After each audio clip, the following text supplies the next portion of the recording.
په سلامونو او نیکو هیلو مو هرکلی کوم. رب دې وکړي چې تاسو ټول خواږه او درنه به راته روغ و جوړ یاست. خوږو اورېدونکو، تاسو له دې وړاندې د وورونو خور د ناول 4مه برخه اورېدلې وه. په 4مه برخه کې تر دغه ځایه رسېدلي وو چې سبا یا بله ورځ داسې مېلمانه را روان دي چې ته به د هغوی د کور میرمن شي. هله ژر کوه چې بیا ناوخته کېږي.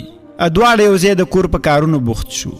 د ورېندارې او د ورور سلوک اوس له ما سره ډېر ښه و، ځکه پخوا به یې راباندې امر کوه چې خړې پې شو، داسې وکړه، دا کار مه کوه، دا دې ولې داسې وکړ.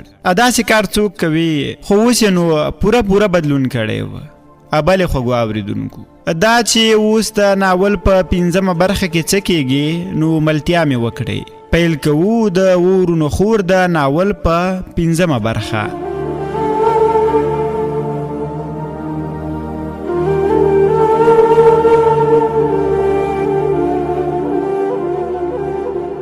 دا ټول او هر څه د خیبر له برکته و. زه او ورېنداره د کور په صفایي بوختي وو چې خیبر راغی.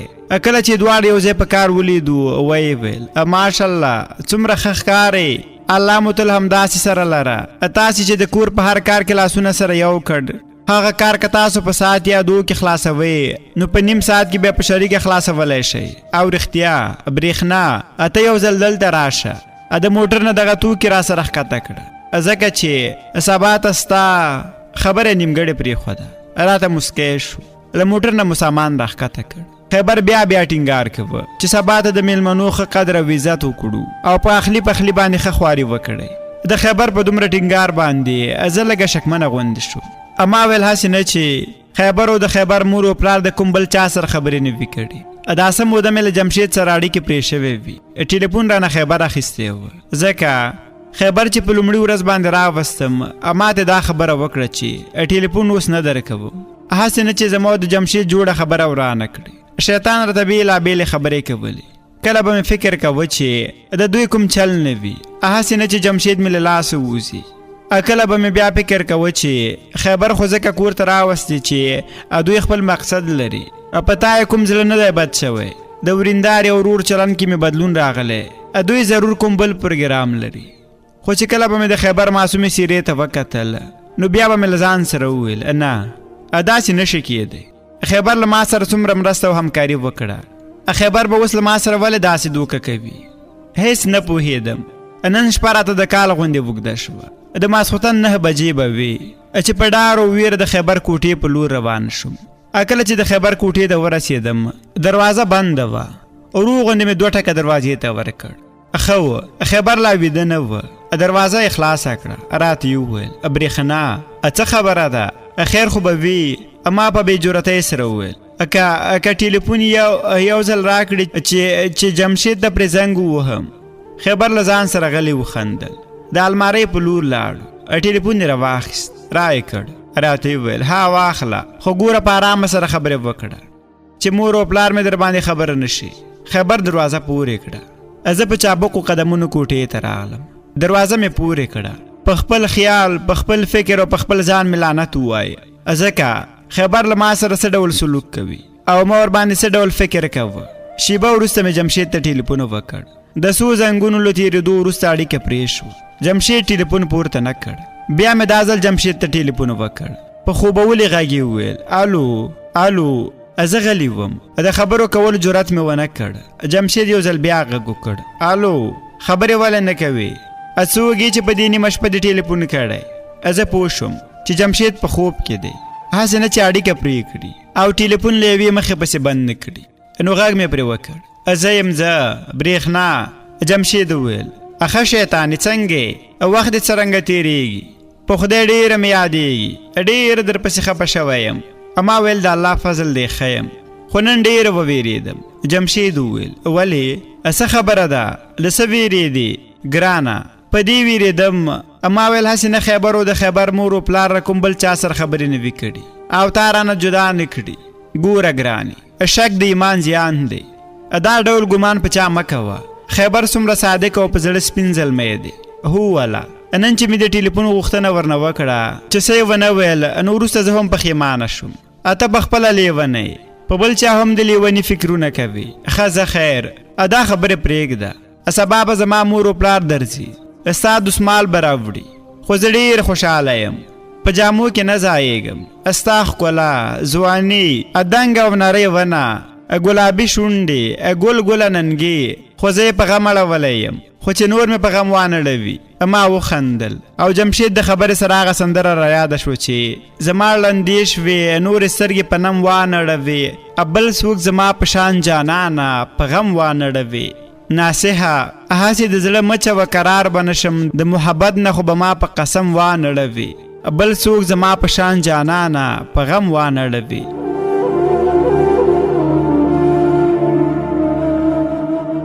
کله مې چې دا بیتونه جمشید ته وویل، په خندا یې راغبرګه کړه.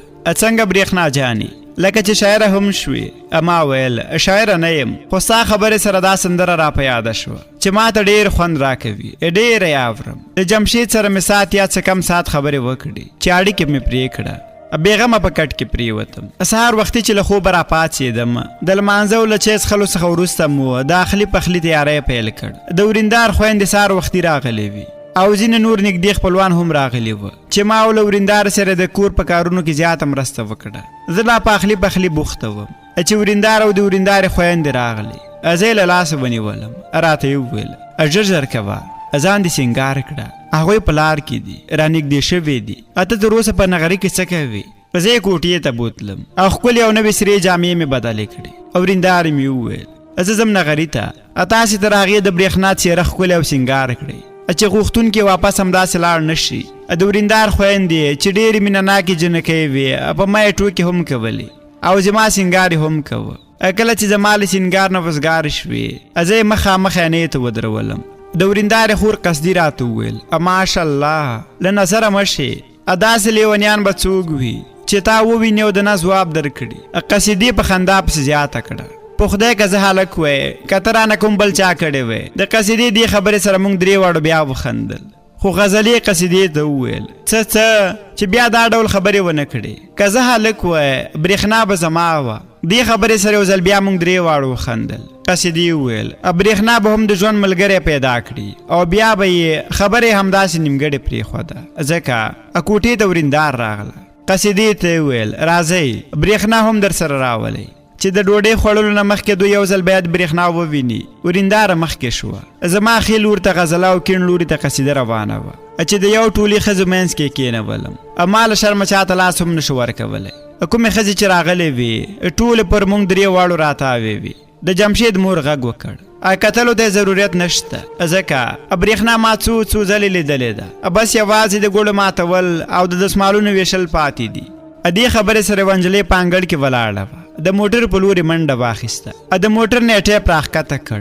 کله چې د همزولو ټولي ته راورسېده، ټیپ کې دا سندره چالانه کړه چې څه جادو دې کړی دی، زړه دې رانه وړی دی، زه دې لیونی کړمه، سور قمیص دې کړی دی، جانانه تورې سترګې تورې که بیا، دا تورې زلفې د سمسورې که بیا، د مینې اور را باندې پورې که بیا، ښه مې که ستي ستي خون مې در بخلی دی، څه جادو دې کړی دی، زړه دې رانه وړی دی.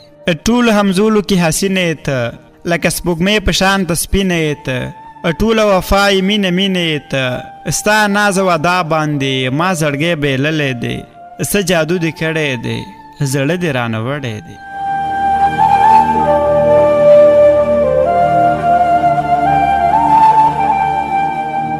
سندره ښه په درس کې روانه وه. څو نجونو ګډا ته پورته شوي او ځینو ورسره چکچکې وهلې. کله چې دا سندره پای ته ورسېده، یوه نجلۍ دریا راواخیسته. ټولې نجونې اتڼ ته پورته شوې. هرې نجلۍ به په خپل وار سره یوه ټیکې په اتڼ کې اچوله.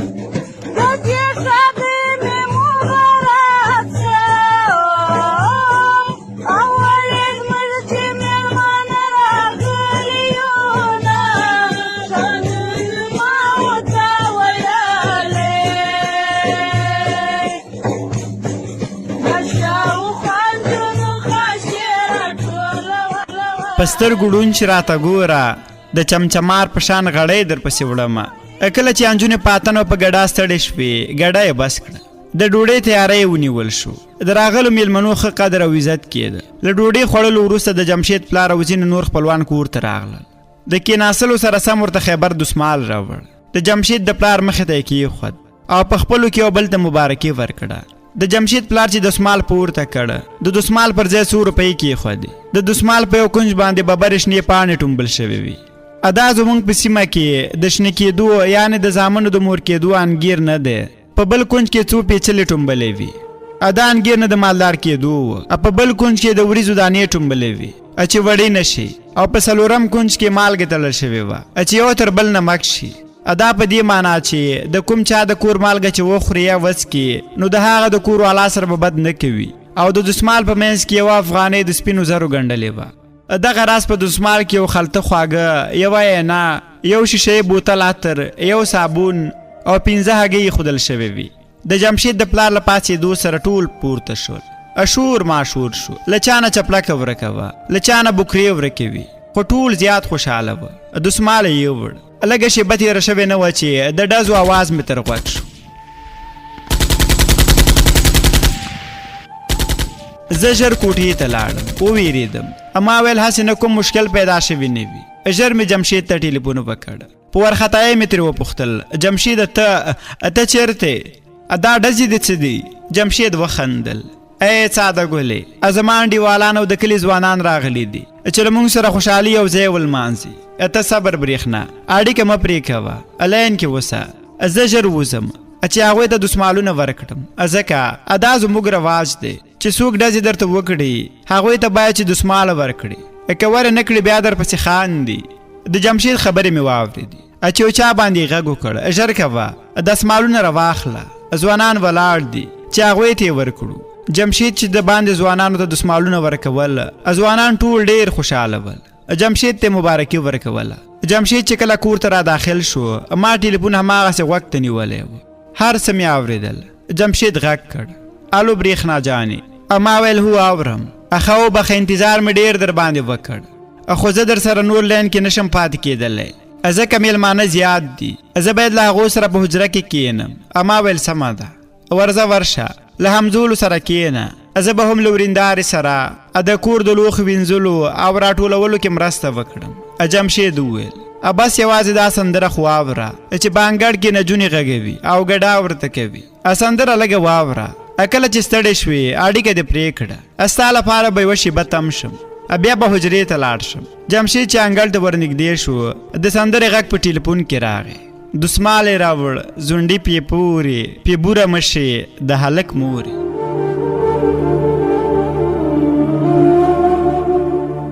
د نجونو شور او خنداګانې، چکچک او د هاهو غږونه هم اورېدل کېدل. زه زیاته خوشحاله وم. نه مې غوښتل چې اړیکه پرې کړم. له یوې خوا مې ټلیفون کې پیسې نه وې او له بلې خوا جمشید هم حجرې ته ځکه مې اړیکه پرې کړه. د سهار 8 بجې به وې. زه او ورېنداره د کور په کارونو بوختي وو چې خیبر د مور له کوټې نه راووت. را باندې غږ یې کړ، برېښنا یو ځل دلته راشه، کار در سره لرم. کله چې ورغلم خیبر وویل دلته کښېنه چې یو څو خبرې در سره شریکې کړم.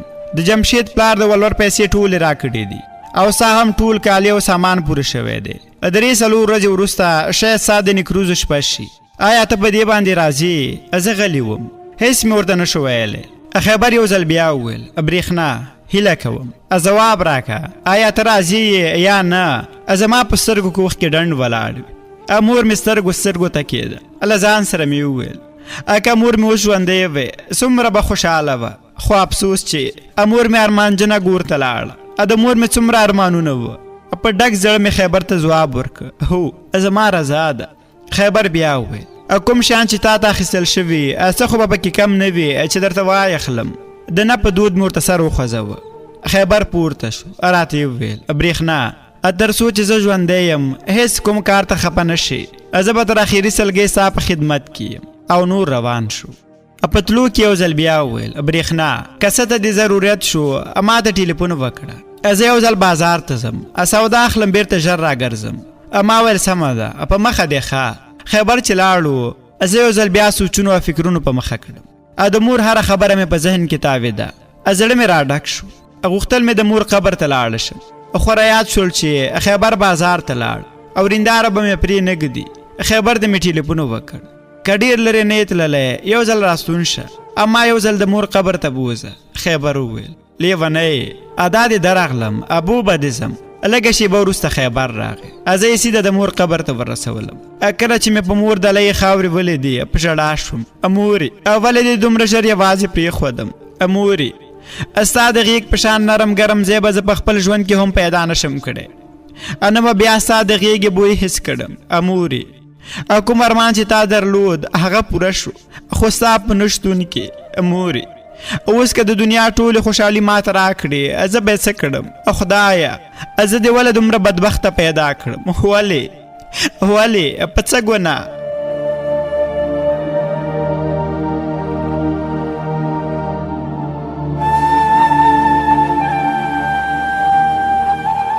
په ما کې د څه لیدلي وه چې د بدبختۍ ډکه دنیا ته دې راوستم، بیا دې یوازې پرېښودم. ای مورې تا او بابا دواړو زه یوازې پرېښودم.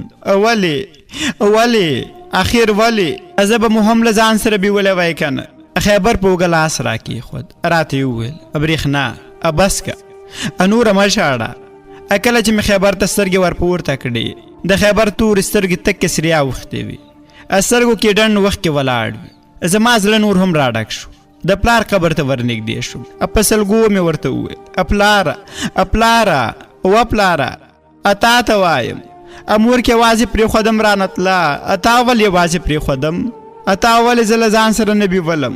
پلاره زه پوه شوم چې زه په تا هم نه وم ګرانه، که در باندې ګرانه وی زه به دې ولې په دې دنیا کې یوازې پرېښودم؟ اخیر ولې پلاره؟ نو په ځان نه یم پوه شوي. د مازدیګر وخت وه چې سترګې مې پرانیستې، په هدیره کې نه وم، په کوم بل ځای کې وم. دیوال ته ښه ځیر شوم، سترګې مې وموښلې، مخامخ مې سترګې په خیبر ولګېدې. چوکټ باندې ناست و، سترګې مې بیرته پټې کړې. په ذهن کې مې زیارت ته تګ، هلته زما ژړا، د خیبر معصومه څېره اخوا دې خوا کېدل. پوه شوم چې په ما باندې بیا زیارت کې څه شوي دي. دا ځل مې چې سترګې پرانیستې خیبر زما سر ته ولاړ، وشرمېدم. سمدستي پاڅېدم، په سر مې ټیکری سم کړ. خیبر وویل څنګه یې ترور؟ اوس خو به دې در باندې سر نه ګرځي؟ ما په ارام وویل نه خیبره اوس ښه یم.